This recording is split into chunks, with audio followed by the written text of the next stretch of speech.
Okay, so now that you have decided what topic you are going to research, you'll open up the document that has the articles and websites linked in here, and then you'll start clicking through, and today you're going to start some research.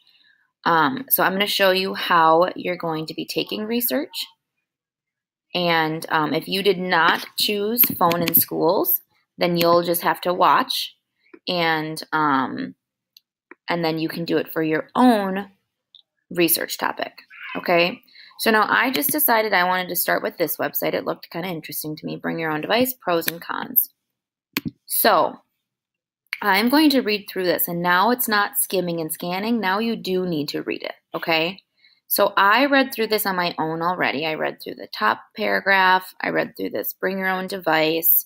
It's talking about how schools, it's a trend now that schools are saying to bring your own device to their students. And so this article is all about pros and cons of bringing your own device. All right, so on my note-taking sheet that you will be taking your notes, paper and pencil, but I'm going to be taking this online just to show you.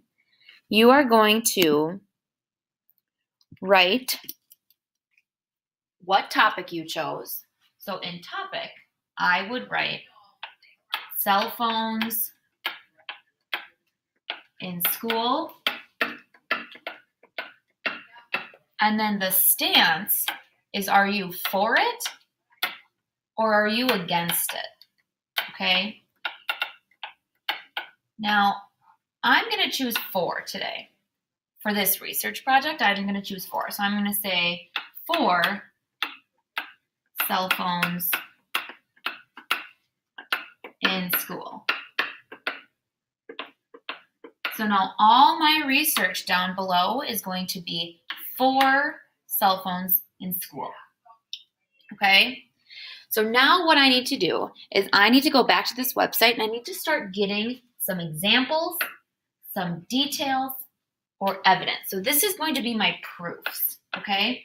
Right now, I don't want you to even think about this section, the reasons. We're gonna go over that later. Now I just want you to be focusing on getting these details that you'll add into your paper. So we need to do that by going to the evidence and going to the websites. So I'm going to go back to this website, and sorry, my annotations are just going to be right there. But as I read on, these are the pros of bringing your device. So this is what I want to read because I'm for cell phones in school. So the first paragraph here says reduce costs. Imagine the cost of providing a laptop, tablet, or computer for every student in a school. With Bring Your Own Device, students and their families are responsible for purchasing their own devices. This means that schools are largely off the hook with spending their own money for technology. The need for computers and laptops naturally decreases, so schools can spend less money on these things. Now, I find that really interesting, so I'm going to go back to my note-taking. And I'm going to write about that in my evidence. And these notes now should be in my own words, okay? So BYOD allows schools to spend less money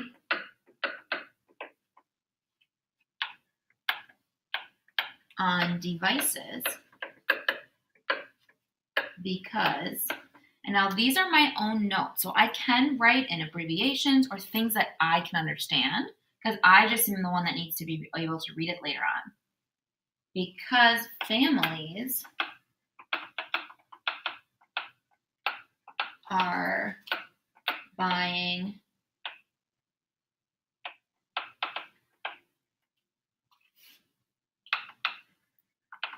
their own devices.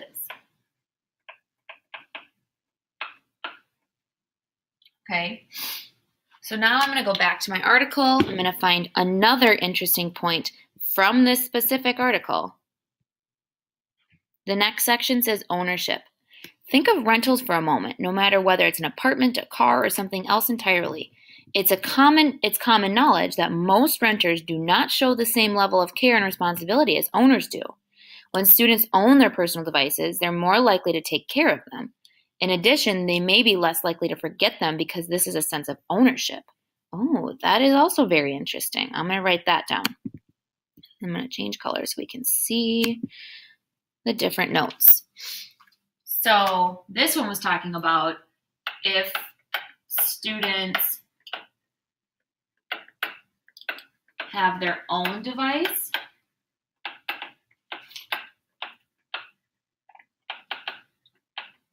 they will take better care of it.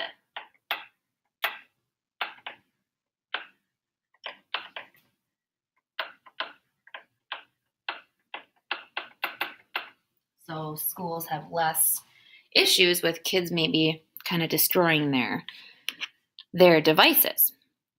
Okay, so if I were to be continuing with my research like you will do, you'd continue to go back and forth and take your notes on this page, okay? Now, what's really important is, my annotations are coming with me, I need to make sure that I have this source cited, okay? So I need to go back and figure out what is this source that I just am learning things from? What is the name of the article? Okay, so it's called Bring Your Own Device, Pros and Cons in Schools. Okay, so I need to write that in the source section. Bring your own device, pros and cons in schools. Down here. Bring your own device, pros and cons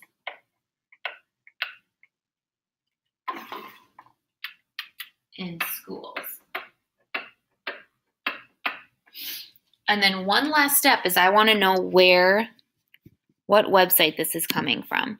That's the name of the article, but it's coming from study.com. Okay, so that's the last step I need to make sure that I include in my notes, because this is how we're going to go back and find information if we really like this website and we want to go back. And we'll be able to cite our sources at the end, which is really important because this is not our own ideas. These are things that we are taking from other people. We have to be able to give them credit for it. Okay, so you will continue and you will take notes on this entire packet. You'll be able to find multiple different sources and you'll get different ideas. Some of your notes might kind of overlap. Maybe in one article it also talks about how it'll reduce the cost at the schools, and that's okay. But we want to be getting as much information from all these different sources as possible.